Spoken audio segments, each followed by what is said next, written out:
In more than 3 centuries of Spanish occupation, the Philippines saw a number of rebellions that were unsuccessful in obtaining independence. But in 1896, the struggle of Katipunan or the KKK in the Philippines would be the final attempt and would eventually gain independence from Spain. However, the event leading up for it, with revealing courage, determination, and heroism, but also chaos, selfishness, and betrayal that you will encounter the tragedy of Philippine Revolution. So what is the main causes of the Philippine Revolution? Well, based on our history, the main causes of the revolution is when the Spanish authority abuses their power and take over every part of our country. They also forcing some Filipinos back then to become their slaves. They take away the freedom in our country because they want the full authority here. So some of the Filipino build some alliances to fight against Spaniards. They encourage some Filipino to join their alliance to fight for their freedom and stand up for themselves. So I always heard about the polo servicio. So what is polo servicio? So, polo servicio is a reliable labor force. So the Filipino men between ages of 16 to 60 were required to work for 40 days a year. Spain had a huge empire, including the Philippines, which they ruled for 333 years. But with the colonization came oppression. Spanish exploited country's resources and forced the indigenous population into hard labor while imposing high taxes. They also tightly controlled the people and surpassed any political assent. The Spanish tried to suppress local culture, ban native languages, impose Christianity, and discourage traditional practices.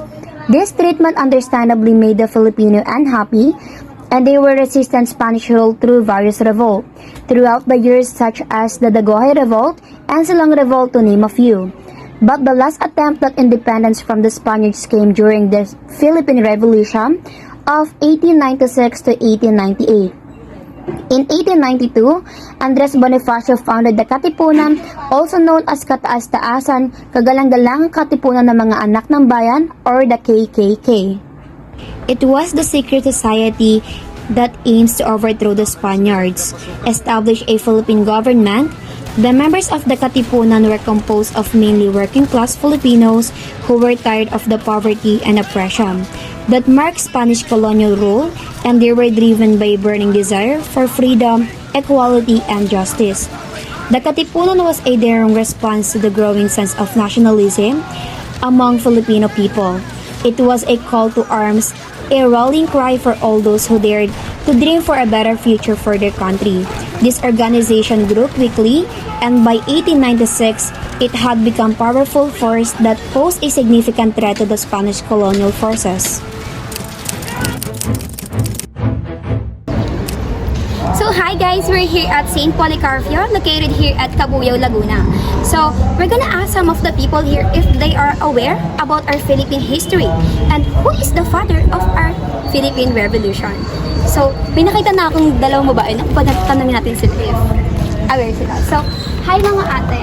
So for 1,000 pesos, would you like to answer my questions about our Philippine history? Yes. Alright, so first question. Do you know who is the father of our Philippine Revolution? As far as I know, the father of the Philippine Revolution is Andres Bonifacio. 1K. Yeah, that is correct. But 1K. So, another question. Who is Andres Bonifacio? Just like I said, he's the father of the Philippine Revolution. But he also known for his bravery to let the Katipunera to fight against the Spanish colonials. Yeah, that is correct. So, pero you know guys, iilan na lang talaga yung mga nakakaalam sa mga about sa Philippine history, especially the revolutions. Kasi nangyari siya 300 years ago pa. So, thank you so much for that. So, here's your prize! Thank you! Go! Shout out to the young people out there. Do you know what Katipunan is? The Katipunan was a secret society led by Andres Bonifacio that aimed to achieve Philippine independence from Spanish to colonial rule through armed revolt. The Philippine Revolution, which took place during this period, was largely organized by the Katipunan. Punitin ang sedula!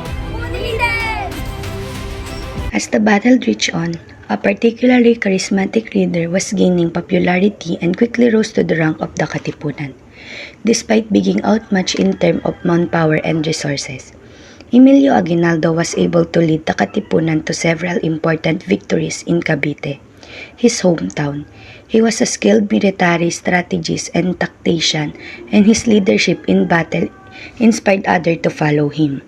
Aguinaldo was also politically savvy and was able to navigate the complex political landscape of the Philippines. He was able to forge alliance and gain the support of other groups, despite fighting with the Katipunan. The leaders in Cavite, along with Emilio Aguinaldo, formed their own faction of the Katipunan called Magdalo. The Katipunan leader also formed own faction called the Magdiwang, which is closely associated with Andres Bonifacio himself, the founder of the Katipunan. The Magdalo faction, composed of the wealthy and educated, had a more moderate stance toward politics and was open to negotiation with the Spanish colonial authority. They believed that the Katipunan needed to focus on establishing a new government and gaining political power. Meanwhile, the Magdiwang faction consists of members from lower social classes, was determined to continue the armed struggle against the Spanish. This division within the Katipunan was rooted in difference in leadership style, political ideology, and political ambition, and made it more difficult to achieve their goal of independence to reorganize the Katipunan into a more formal and central organization. Andres Bonifacio, Emilio Aguinaldo, and member of both the Magdalo and Magdiwang faction held meeting in Cavite to once and for all elect a new leader of the Katipunan. This meeting was infamously known as the Heroes Convention of 1897. At the convention, however, Andres Bonifacio was not elected as the new head of the revolutionary government. Instead, Emilio Aguinaldo was elected as the new president. Bonifacio argued that he, as the founder of the Katipunan, should be the one to lead the new government. But Aguinaldo, with his impressive military record and popularity, won out in the end.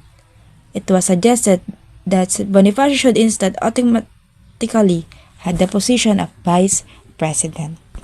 However, the election continued, and Mariano Trias took the position of vice president. As the election continued, Andres Bonifacio was elected last as the Director of Interior, but was then challenged by Daniel Tirona, who argued that he was not qualified for the position to his lack of formal education, and the position should be held by someone who holds a lawyer diploma. Bonifacio did not have a high level of formal education.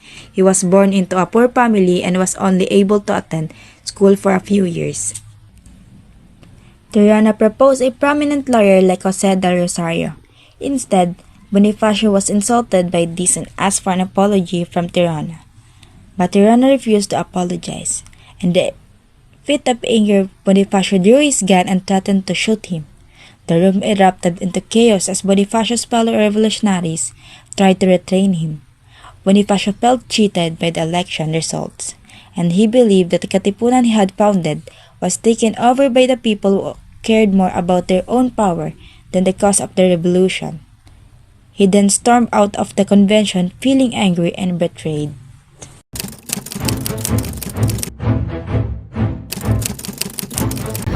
The Katipunan split into two groups, Magdiwang led by Alvarez and Magdalo led by Aguinaldo, primarily due to differences in leadership, strategies, and personal rivalries among its members. But who is really worthy of leading the Katipunan? Magdalo ang dapat mumuno sa Katipunan dahil may mas kaalaman kami sa kalakalan at pasikot-sikot kung paano patakbuhin ang isang organisasyon. Magdiwang dapat mamuno sa Katipunan dahil mas may karanasan kami kaysa sa pagdigmaan. Dahil kung karanasan lang naman ang pag-uusapan, kami ang may mas karapatan. Well, you both have a point, but we didn't really know who is worthy of leading the Katipunan. By April of 1897, Emilio Aguinaldo, as the new president, ordered Bonifacio's arrest, accusing him of burning a village. Additionally, Bonifacio and his last remaining followers were seen as a threat to Aguinaldo's leadership and authority. And some were killed during his arrest, including his brother Ciriaco. It was a shocking move that sent shockwaves to the Katipunan forces. Bonifacio, the hero of the revolution, was now a prisoner after his arrest. Bonifacio was charged with treason and sedition, and his fate was left in the hands of a jury, made up entirely of Aguinaldo's men. The trial was a sham, with even Bonifacio's own lawyer declaring him guilty when Bonifacio and his brother Procopio were then sentenced to death and were executed in the mountain of Maragondon. The news of his execution and possible betrayal by Aguinaldo demoralized many Katipunan troops, causing them to quit, even more weakening the Katipunan forces. These issues all happened in the midst of the Philippine Revolution in 1897. As the Katipunan troops struggled to fight against the Spaniards, but the revolution would continue on without Bonifacio. As the Spanish troops continued to occupy the Philippines, the Filipinos struggled for independence. Seemed hopeless. However, a new problem arises for Spain, as war broke out between the United States and Spain in 1898. Admiral George Dewey of the United States quickly destroyed the Spanish fleet and secured control of the islands.